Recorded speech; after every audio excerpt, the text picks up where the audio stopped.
Désolée Dino. Attends.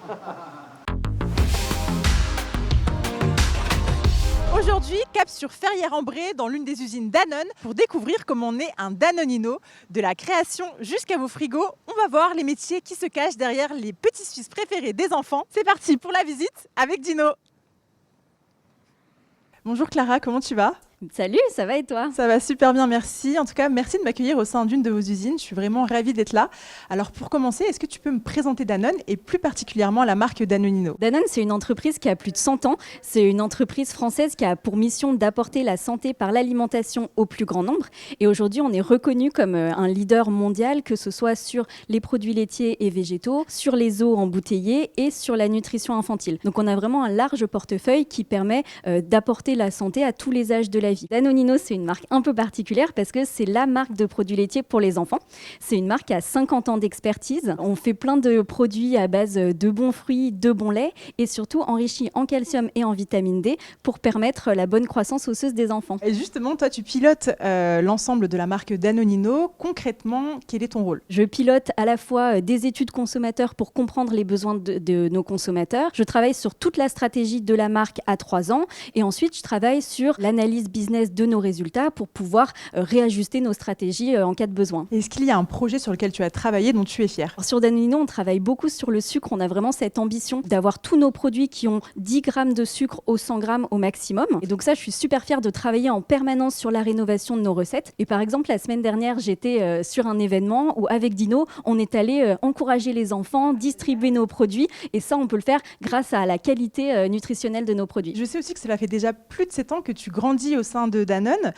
Tu es arrivée juste après tes études de commerce. Qu'est-ce qui te plaît au sein de cette entreprise ? Effectivement, j'ai grandi, j'ai évolué sur différentes marques du portefeuille, que ce soit en local ou ce qu'on appelle en global, donc les marques mondiales. J'ai travaillé sur des marques comme Activia, Actimel, Danone et aujourd'hui Danonino. C'est vraiment ce que j'adore chez Danone, c'est qu'on peut évoluer sur plein de postes différents, voire plein de marques. Et ça, j'adore quand je vois les produits dans les frigos des gens, je suis super fière. J'imagine. En tout cas, je te souhaite une bonne continuation. Merci. Moi, je vais rejoindre Dino. Bon, maintenant, direction l'usine pour voir comment sont faits les yaourts.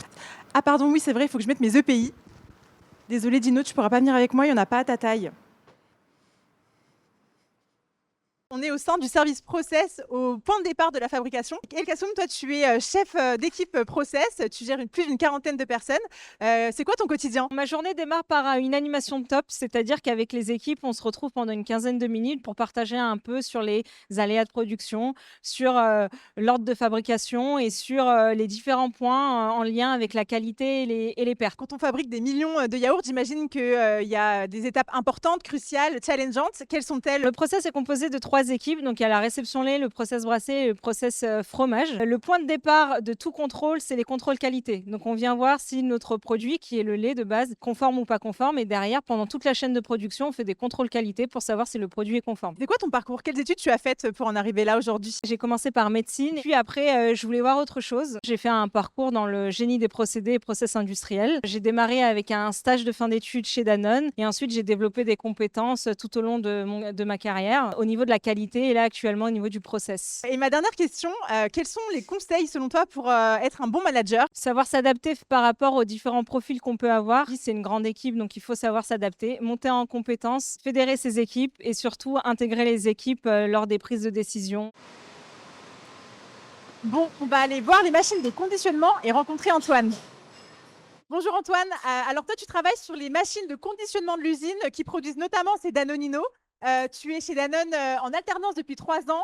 Comment ont évolué tes missions ? Alors, en effet, je suis en alternance depuis 3 ans chez Danone, pour encore un an pendant mon cycle ingénieur en automatisme. Mes missions ont évolué graduellement avec une première partie sur vraiment l'étude de nos machines, l'étude de l'environnement. S'en est suivi des modifications un peu plus importantes pour les opérateurs, pour les techniciens de maintenance sur l'ergonomie du poste de travail. Et dernièrement, j'ai pu gérer une partie projet avec la gestion de sous-traitants, la gestion d'un budget, la mise en route et la mise en production de ce projet. Ce qui est intéressant, c'est que tu as vraiment pu découvrir différents postes au sein de l'usine. J'ai découvert donc de nouveaux postes, que ce soit la maintenance, les projets, mais également aussi une partie performance avec l'équipe PERT avec laquelle j'ai travaillé dernièrement, avec Amélie qu'on rencontrera juste après, avec laquelle j'ai travaillé sur la remontée d'informations en automatique sur les purges qui partent, ce qu'on appelle à la gamelle, donc qui sont perdues, pour permettre de remonter des données beaucoup plus fiables. Avec une dizaine de machines de conditionnement et l'école à gérer, Comment est-ce que tu priorises tes interventions? J'ai la chance de pouvoir compter sur mes collaborateurs qui font, eux, des tests quand moi je ne suis pas là, qui vérifient la véracité de mes modifications. Et ça me permet en fait de revenir le lundi, de vérifier et de modifier si besoin les modifications précédentes et de mettre en route mes projets. Selon toi, quels sont les plus à travailler en usine? On a une multiplicité de machines avec différentes générations de technologies. On est confronté à des adaptations, à un besoin de découverte. Donc c'est vraiment intéressant. Mais tout ce lait, est-ce qu'on n'en perd pas un petit peu en route? Je vais voir ça avec Amélie. Amélie, tu es ingénieure réduction perte matière. Ton métier consiste à traquer les pertes, justement.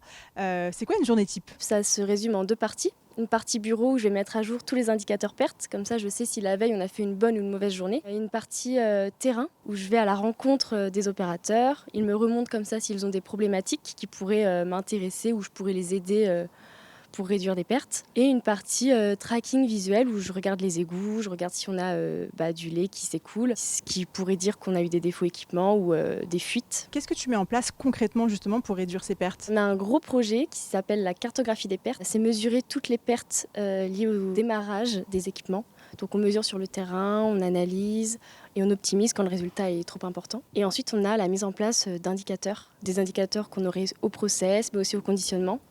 Notamment les purges. Qu'est-ce qui te plaît dans ton métier? On a pour objectif vraiment les zéro pertes. On sait qu'on est là pour limiter le gaspillage alimentaire, que tout ce lait n'a pas été produit pour rien. Tu as connu une belle évolution au sein de l'entreprise. Tu es arrivé en tant que contrat pro, puis CDD, puis CDI. Est-ce que tu peux me parler de cette évolution? Je suis arrivée en effet en contrat pro il y a 3 ans maintenant. Ensuite, j'avais comme projet de faire la cartographie des pertes, que j'ai continué en CDD pendant 1 an et que j'ai finalisé ensuite lors de mon CDI. Et quels sont tes projets pour la suite? J'aimerais bien découvrir d'autres métiers de la production, des métiers qui sont moins support comme est le service perte, mais des métiers qui sont vraiment au cœur de la production. Notre immersion chez Danonino touche déjà à sa fin. On a pu voir que derrière chaque pot de yaourt, il y a des talents qui grandissent avec l'entreprise.